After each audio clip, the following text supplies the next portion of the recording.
Good afternoon, friends. Welcome to today's press interaction on President of India's state visit to Kingdom of Belgium and Republic of Turkey. Let me first introduce my colleagues on the dais. On my right is Mr. P.S. Raghavan, Special Secretary Administration. To his right is Mr. Venu Rajamani, Press Secretary to the President. To his right is Mr. Rahul Chawla, Joint Secretary, Central Europe. To my left is Nutan Kapoor Mahawar, Director, Europe West. Let me now request Special Secretary Administration to brief you on the visit. Thank you, Vishwadeep. Ladies and gentlemen of the media, I think this, you can hear it already.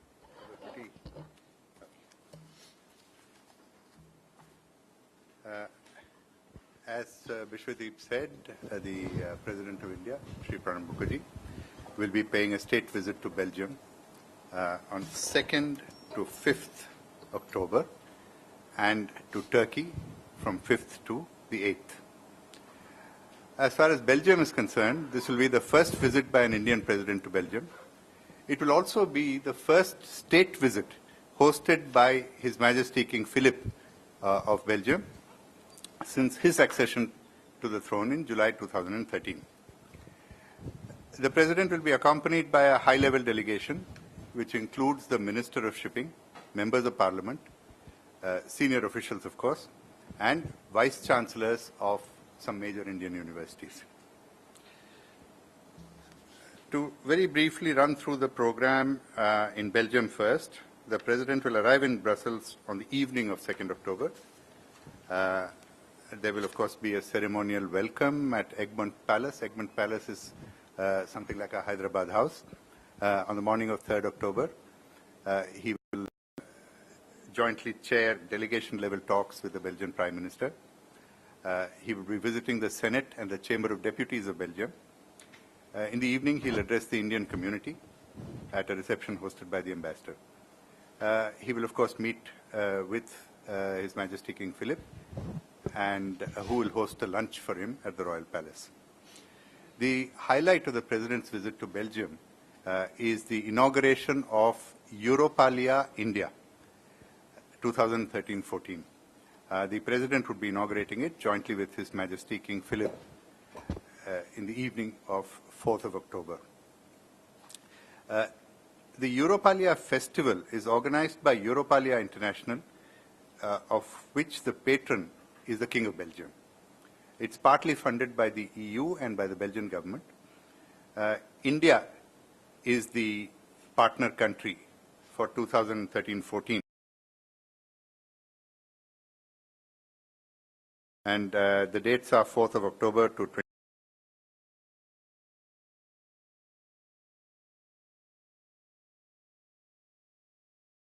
20. Indian art and antiquities, music and dance performances, cinema, theatre, literature, philosophy, as well as cuisine, and will be hosted at multiple venues in Belgium, France, and Netherlands. The Europalia Festival is held every 2 years, and it comprises a grouping of artistic and cultural events through a multidisciplinary program. It is a festival organized primarily in Belgium, but also with some of the neighboring countries. Recent festivals showcased Russia, China, and Brazil, and this year it will be India.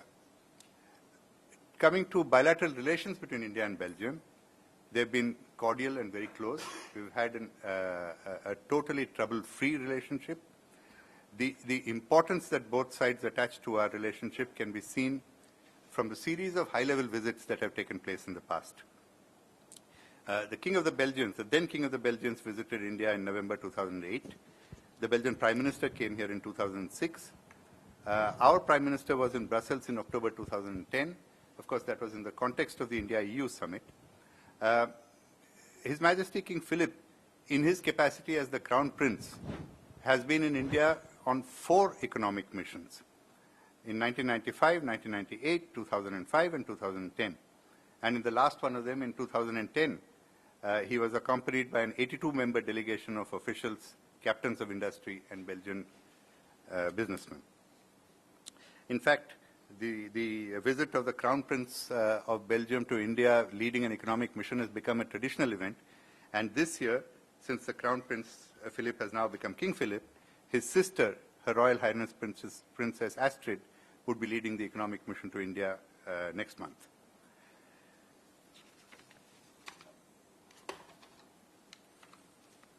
There has been all-round progress in bilateral cooperation between India and Belgium through economic and commercial ties, and increased interaction in education, science and technology, culture, and people-to-people relations. The two countries work closely together in the international arena as well.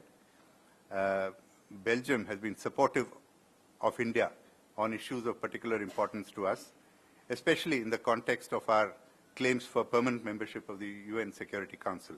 In fact, Belgium was one of the co-sponsors of the G4 resolution in the UNGA. It has also been supportive of creating an exception for India in the NSG. As we all know, Belgium plays a very important role within the EU, and Brussels actually also houses a number of EU and other multilateral institutions. In our bilateral relations, as I already mentioned, the main focus has been trade and economic relations. Belgium is in fact the second largest trading partner of India in the European Union, after Germany, with a bilateral trade turnover of about 15.55 billion in 2012-13. The figure in fact had reached US dollars 17.5 billion a year ago.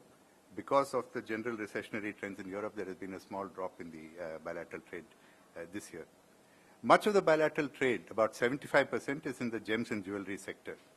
And there is a need, we feel the need to diversify our trade to include other sectors where we do have comparative advantages. So we are looking at areas like ICT, pharmaceuticals, biotechnology, and automotive parts. Belgian investments in India have also been on the rise in recent times. Over the last 12-year period, it has touched about $500 million. Of course, we agree, both India and Belgium agree, that there is tremendous potential for further investments, particularly in infrastructure areas such as railway, energy, ports, construction, and so on, and also in ICT areas, electronics, software, and biotechnology.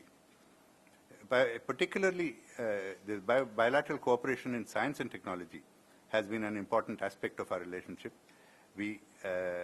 Space technology, nuclear science, and astronomy are particular areas of interest. Belgium has advanced technologies for nuclear energy generation, nuclear waste disposal, and management.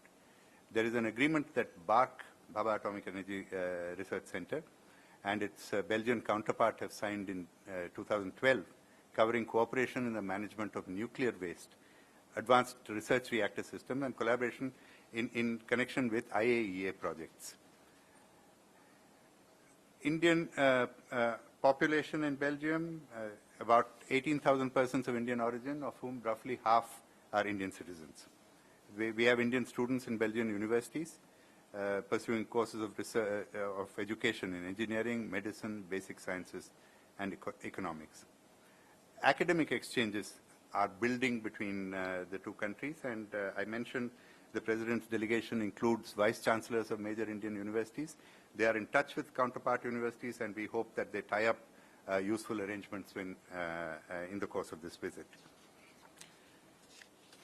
Coming to Turkey, after his state visit to Belgium, the President would be visiting Turkey from October 5 to the evening of October 7th. This would be the third visit by an Indian President to Turkey.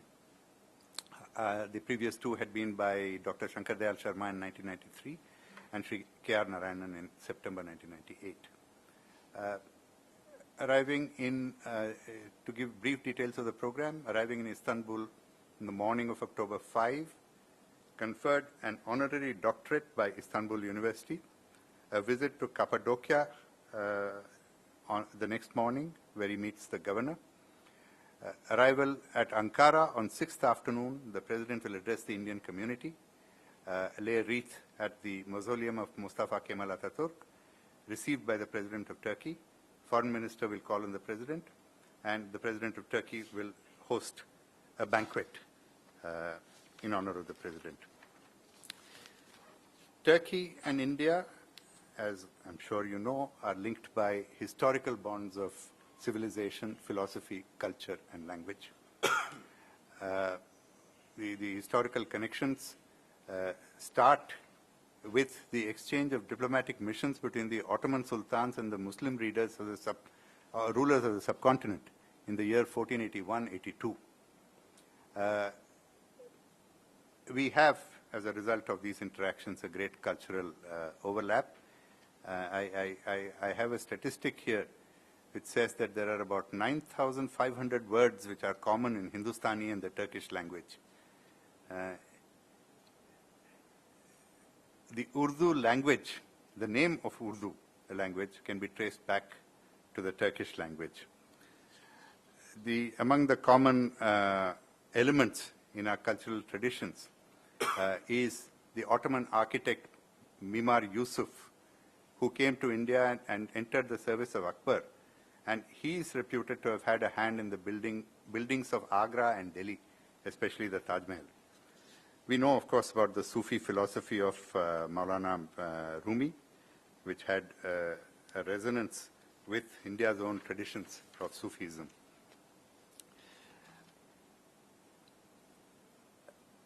As in the case of Belgium, we've had a number of high-level visits exchanged between Turkey and India.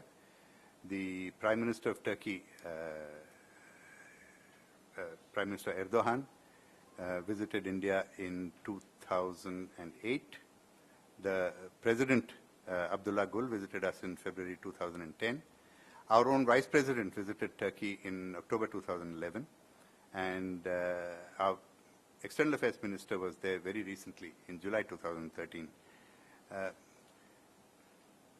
We, of course, recognize the geographical and geopolitical importance of Turkey as a strong, democratic, and economically growing nation at the crossroads of Asia and Europe.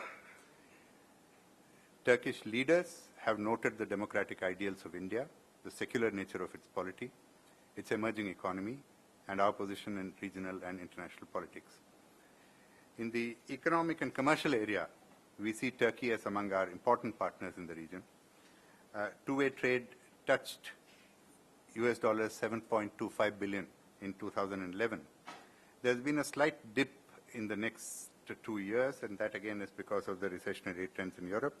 But we see the headline trend in trade as in the upward direction. In fact, we'd set a target as far back as 2008, when our trade was only $3 billion. We had set a target of $5 billion by 2010, which, as you see, we have surpassed easily. More than 100 Indian companies have registered businesses in Turkey, with investments in areas ranging from infrastructure and automobiles to IT and consultancy services. Prominent Indian companies with a presence in Turkey include GMR, which won a bid for construction of the Istanbul airport, Tata Motors, Mahindra & Mahindra, Reliance, Aditya Birla Group, Ispat, TAFE, Wipro, Dabur India, etc., etc. Turkish companies also have a presence in India in the infrastructure and oil and petrochemical sectors. We have a joint commission on trade and economic cooperation, which is co-chaired by the commerce ministers of the two countries. A meeting of this joint commission is due, perhaps later this year or early next year. We have an agreement for avoidance of double taxation, an agreement for protection and promotion of investments. As in the case of Belgium, cooperation in the cultural and education sectors have been particularly vibrant in recent years. Again, the high-level delegation of academicians who will be on the President's delegation hope to establish connections and arrangements with their counterpart universities in Turkey. Indian culture, films, dance, yoga, Ayurveda, and Indian cuisine have been very popular in Turkey. ISRO launched Turkey's first nano satellite on a PSLV vehicle in September 2009. Indian nationals, not a very large number. There are only about 200 Indian nationals in Turkey. Most of them are in Istanbul, working in commercial organizations. India and Turkey are members of the G20. Turkey, incidentally, is the only Eurasian country which is a member of NATO. We are both countries which see ourselves as victims of international terrorism. A joint statement against terrorism was issued when President Abdullah Gül visited India in February 2010. We believe that the President's visit will provide an added impetus and momentum towards consolidation and strengthening of the broad-based, multifaceted and comprehensive partnership both with Belgium and with Turkey. So this is what I would call an opening statement. We'd of course be happy to field questions. I'd like to request the Press Secretary to the President, Mr. Rajamani Venu, to add to what I said. Thank you, sir. I think Venu Rajamani. Venu Rajamani. Thank you. Good evening, friends, ladies and gentlemen. It's a pleasure to be back here in MEA and to be interacting with all of you. The Secretary has given a very comprehensive description of the state of bilateral relations and set the context for the visit. I would just like to add a few points on behalf of the President. The President of India is greatly looking forward to his forthcoming state visits to Belgium and Turkey. Both the countries are familiar to him, and he has visited them many times in the past. The President's last visit to Belgium was in his capacity as External Affairs Minister, when he went for a conference of the Indian heads of missions to the European Union member states on May 30, 2007. His last visit to Turkey was in his capacity as Finance Minister, when the annual meetings of the IMF and World Bank were held in Istanbul on October 3 to 5, 2009. The President has not visited Ankara before, so this would be the first time he would be visiting the capital city of Turkey. The leadership of both Belgium and Turkey are familiar to the President. He has interacted with them, the present King of Belgium, as well as his father, the previous king, on the occasion of their previous visits to India. He has also interacted with the Turkish leadership, both the President and Prime Minister, during their visits to India. The President attaches the highest importance to India's relations with Belgium and Turkey. He has very carefully chosen a delegation comprising the Minister of Shipping, Mr. G.K. Vasan, and 5 members of Parliament to accompany him from different political parties. The members of Parliament are, I think, 4 from the Congress, 1 from BJP and 1 from the Biju Janata Dal. They span both the Lok Sabha as well as the Rajya Sabha. There's a mixture of men and women, and there is an emphasis on youth. If you look at the whole delegation, you will all have opportunities to meet them and interact with them during those who are traveling with the President during the course of the tour. As has been already mentioned by the Secretary, the President is taking with him an education delegation, which includes the Chairman of the UGC as well as Vice Chancellors of leading universities of India, the Delhi University, the Jawaharlal Nehru University, the University of Hyderabad, the Director of the Center for Media and Governance, Jamia Millia Islamia. The decision to take this delegation is in line with the emphasis the President has placed within the country on improving the quality of higher education and the need for Indian universities to establish global linkages for mutual benefit. Many of you might recall that the President had convened a conference of Vice Chancellors of Central Universities in the Rashtrapati Bhavan after a gap of almost 10 years and announced that he would be doing it every year. A conference of directors of NITs, National Institutes of Technologies, of which, like Central Universities, the President is the visitor, is also scheduled to be held in the Rashtrapati Bhavan this November. So the President hopes that cooperation in higher education can emerge as an important pillar of our partnership with both these countries, both Belgium and Turkey. The President is particularly happy that India's largest festival of culture abroad in recent years is going to be inaugurated jointly by the King of Belgium and himself as part of the Europalia festival. He hopes this festival will offer the Belgian people a glimpse into the uniqueness of Indian culture. It would be a journey into India's past through the prism of the present. He hopes the festival will greatly help expand understanding and cooperation between the two countries and be a catalyst for greater people-to-people contacts. The President hopes to use the opportunity of this visit to hold wide-ranging discussions with the King of Belgium as well as the Belgian Prime Minister on all aspects of our bilateral relationship and to examine how the relationship can be provided significant new impetus, especially in the economic and commercial fields. The President views Turkey as a country, as mentioned by Secretary, with whom India has had historic and civilizational links. Turkey's War of Independence and the life and message of Mustafa Kemal Atatürk was an inspiration for India's national movement. The President sees his visit to Turkey as an opportunity to inject new dynamism into the relationship, to renew high-level political contacts, and to encourage Turkish participation and investment in Indian infrastructure. He would also in particular like to encourage joint collaboration between Indian and Turkish companies in areas like Afghanistan and Central Asia. Thank you. I'd be happy to take any additional questions you may have. The Secretary has gracefully consented to take a few questions. Please.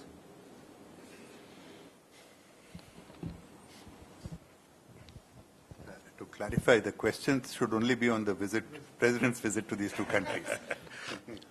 Mr. Raghavan, in India, the President is the head of state, whereas the Prime Minister, head of government, whereas the Prime Minister is the head of state. So when, I beg your pardon, yeah, head of government, head of state, you know what I'm talking about. When our President goes abroad, and when the Prime Minister goes abroad, is there any difference between the kind of importance attached by the host governments to an Indian head of state and an Indian head of government? And what are the diplomatic nuances involved in that? Thank you. I think your question relates to the Constitution of India. It doesn't relate to relations with other countries. You know, the Constitution of India gives the President of India a position. The Constitution of India gives the Prime Minister of India a position. It's well defined. And other countries, when they receive the Prime Minister of India or the President of India, deal with it in terms of this. And this is not unique either. I mean, it's a similar, many countries have a similar constitution with relations between the head of state and head of government. So, I mean, for the rest, I don't see how I can answer your question.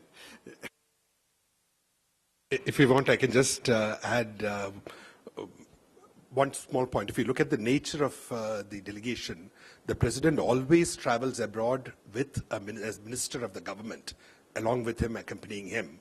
And that is to reflect the fact that the government is totally with him and he has a representative of the government assisting him and aiding him in his discussions. And, of course, the fact that he takes a parliament delegation with members from different political parties indicates that he is there as representative of the whole country, of the entire political spectrum. And in that sense, he interacts with his counterparts wherever he goes as the head of state, as the designation of his position itself is reflected. The Ministry of External Affairs equally provides support to the President and Prime Minister on all visits abroad. And as you can see, and the diplomatic agenda rarely differs. It is all the important issues which need to be discussed are discussed during the President's visit, and all important issues which others have to raise with us are also raised during the President's visit. And at all times, like on all issues of national importance, on foreign policy too, there is very close communication between the President and Prime Minister at all times. Again, as laid down in the Constitution of India. Indeed. Sir, this is just for one clarification that if you can give us the name of the member of the Parliament, and as Minister of Shipping is also accompanying the President as a minister in waiting, or there will be anything related to shipping will be discussed there, or any MU or any agreement is likely to be signed? Yeah, I have the names. Yeah, the minister, you know, is Mr. G.K. Vasan. There is Dr. Prabhakar Kore, Member of Parliament, Rajya Sabha from the BJP. There is Mr. Vaishnab Parida, Member of Parliament, Rajya Sabha from the Biju Janata Dal. There is Priya Sunil Dutt, Member of Parliament, Lok Sabha, Congress. There is Mr. Deependra Singh Hooda, Member of Parliament, Lok Sabha, Congress. And Mr. Jafar Ali Naqvi, Member of Parliament, Lok Sabha, Congress.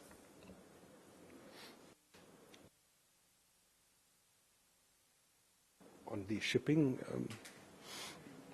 Well, it is traditional, as Mr. Venu said, it is traditional for the government to be represented by a minister. And of course, shipping is one of the areas where there will be interaction. I don't think there's going to be an agreement on shipping, but it is an area which is of bilateral interest to both countries vis-a-vis India.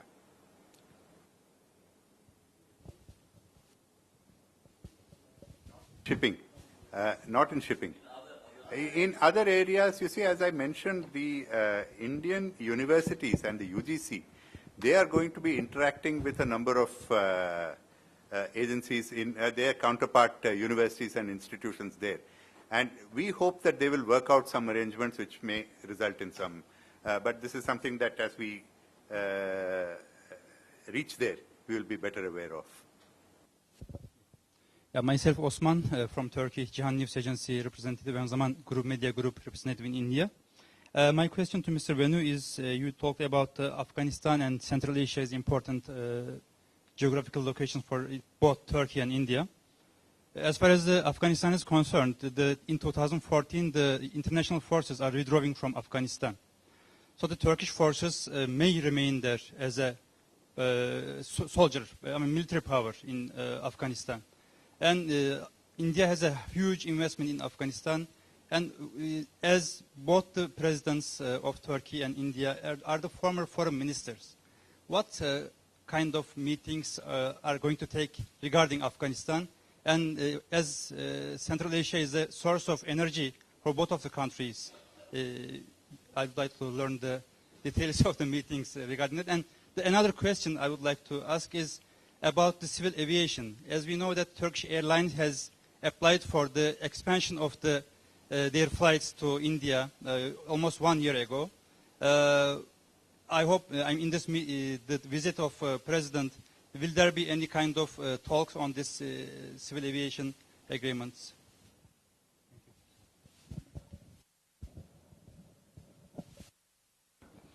Yeah.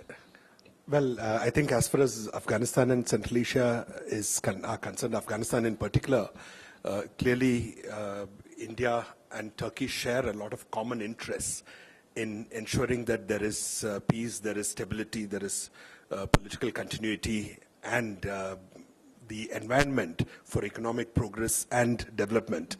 As you mentioned, India has very major investments in Afghanistan. We have very major interests in Afghanistan. Similarly, Turkish forces are going to stay back. Turkey has maintained an active interest in what is happening in Afghanistan. So it is an area where there is scope for India and Turkey to work together, as particularly in the private sector, where Turkish companies are big in infrastructure globally. We are welcoming their participation in India. There are a large number of Indian companies in Turkey. The Secretary had mentioned that in his briefing. So all this offer ideal grounds for much greater collaboration between the two countries. Certainly this would be a very important topic of discussions. Similarly, Central Asia is an area which in many ways binds both our countries together. It has always bound us together historically and culturally. Here again, there would be great scope for both of us to work together, and these are issues which would come up in the discussions when the President is there and when he meets the leadership of Turkey. I think what emerges from the discussions is something which can be talked about only after the meetings are actually held. On civil aviation, these are actually commercial discussions that is going on between the airlines of both countries. And it's all I can say at the moment is that these discussions are ongoing.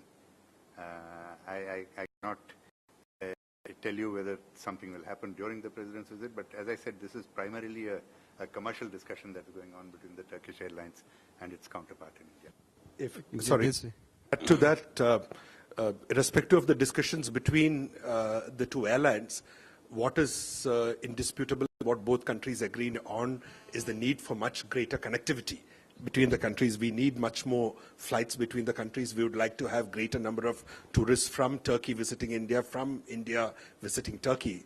And considering the history that we share and the commonalities and culture that we share, we need to have much greater movement of people between the two countries, and better airline connections are an absolutely critical ingredient for making sure that that happens. This way. Yeah, it is Iftikhar Gilani, DNA newspaper.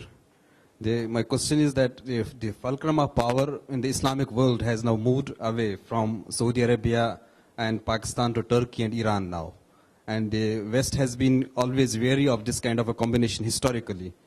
What way actually it helps India, and what way in what way actually it means what it means for India? And another question is that we have been quite wary about and have been quite very very sensitive about the Chinese presence in POK, but we have never been seen. There is a heavy Turkish presence also in the POK. They have actually who built the new city of Muzaffarabad after the earthquake, and they are quite very actively involved in actually in the Kashmiri refugee camps even also in the POKs. But we have never raised our hackles anyway.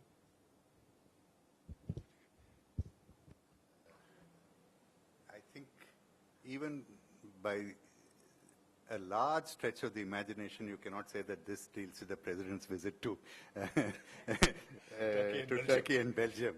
And the role of Islam, the fulcrum of Islam, these are all very large questions which are the subject of debate in other fora, and I don't want to get into it here. So really, I mean, I don't see why we should dwell on these subjects at this press briefing. If there are no other questions, we come to the end of this press briefing. Thank you.